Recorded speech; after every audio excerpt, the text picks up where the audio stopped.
And then,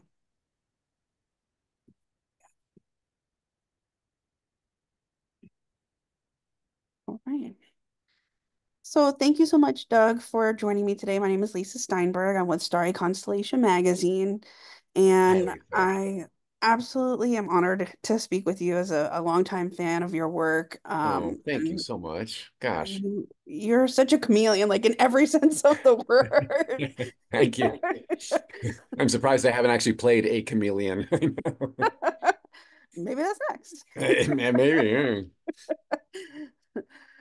Well, Star Trek Discovery, it's just a beautiful series, and it's meant so much to so many people, especially with your character Saru. What is it about his journey that you think kind of has felt really rewarding to not just fans, but of course to you personally, maybe as well? Yeah. What I hear from the fans the most is his journey through anxiety and fear and overcoming it.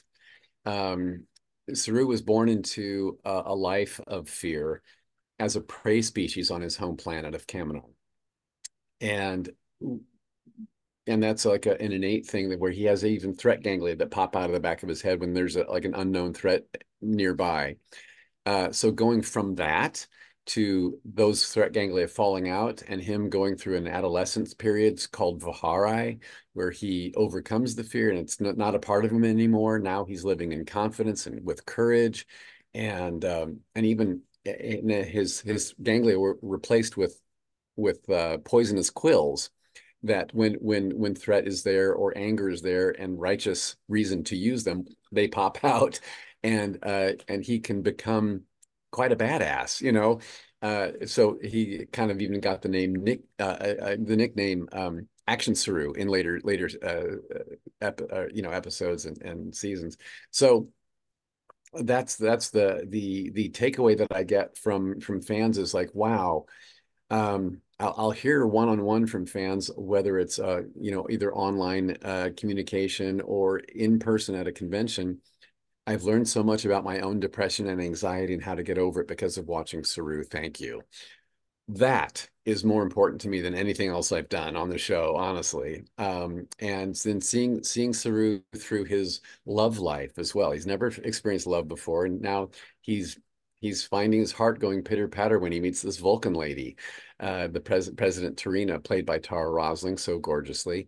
Um, and that also gives people that have never experienced true love in their lives that maybe there is potential for me to find true love in my life even though I'm not 20 anymore. You know, maybe there is a future of romance in my future. I don't know. I don't know. It's possible. Love is possible. We're all lovable in our own ways. Even if we don't feel like it, others might find the beauty in us. We should let them. He does have these special bonds and relationships. You talk about President Trina, but also with Michael as well. Hmm. What is it about these relationships that he learns much about himself within as well? Right. I think it's all about because he left his home and his family and what he knew as he left the familiar on his home planet of Kaminar. We saw that in the Brightest Star, which was the short trek that showed his backstory. Um, you'll get that on the DVD box set, by the way. The short treks will be there. They came around season two, I think. But uh, leaving his home planet and his family, he had to find a sense of chosen family. So with Michael Burnham, she became like a sister character for him, and he became a brother for her too.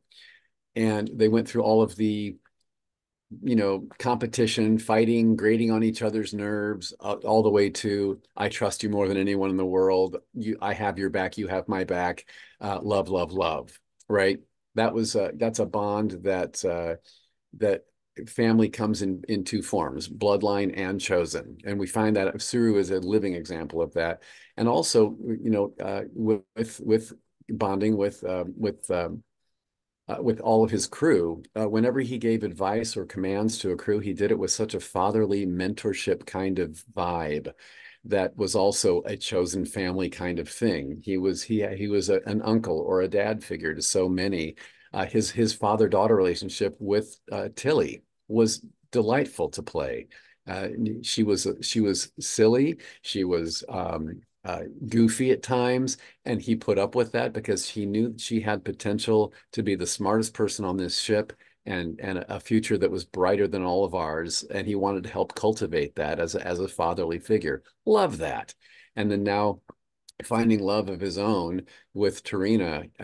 And now he as the series ends, he now has a husband role to find out and explore. Love all that chosen family. Love all of it. You're talking about bonds and chosen family, but the same thing kind of is in regard to you as as an actor portraying these character and being a part of this series. Can you talk a little bit about those bonds as well, that maybe where you have forged that together with this cast and where you kind of connect going forward to? Yeah. Oh, as a cast goes, if you've talked to any of us, we all will say the same thing, how much we love each other. And it's not just lip service. As a cast on a TV series, we were so blessed and so fortunate to have not one diva among us. And the leader of number one on our call sheet was Sonequa Martin Green, and she set the tone for all of us in a way that did establish a family behind the cameras, where we would get together on weekends while we were filming and have game nights. And we kept a text thread together, and she would start all of her texts with "Hey family, comma something," right? So there was a very sense of a bond among all of us that lives to this day. And you'll see that among a lot of the Star Trek series over the years, throughout the entire franchise. The next generation people are still best friends to this day. And Jonathan Frakes has mentioned that many a time, as he's directed us on our show. So he's been a shining example of what our future might look like. I don't have much time left, but just to kind of ask, where do you kind of do you have like a ritual or something that you do or something that you say goodbye to a character when Oh, when it ends? I wish I had a ritual. That it'd be great to tell you a fun story about that. No, nothing special. But um, mm, I've always been good at clocking out. A lot of actors take their character with them and live. They live in them so much where they internalize everything and they kind of live in that character. And so wrapping a movie or a TV show is difficult for them to come down off of that.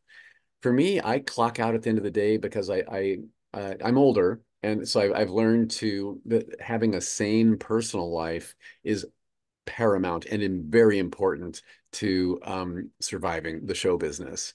When you live a character, because I've played characters that are good guys and a lot of bad guys, villains and creepy thing. I played demons in human form, all kinds of things. You can't take that home with you. I must clock out at the end of the day. So clocking out from Saru was sad for me. Trust me. And I will miss him dearly, because but he has become such a part of me now. Um, I've taken lessons from him, and I'm a better actor for playing him, and I'm a better person for playing him, I believe.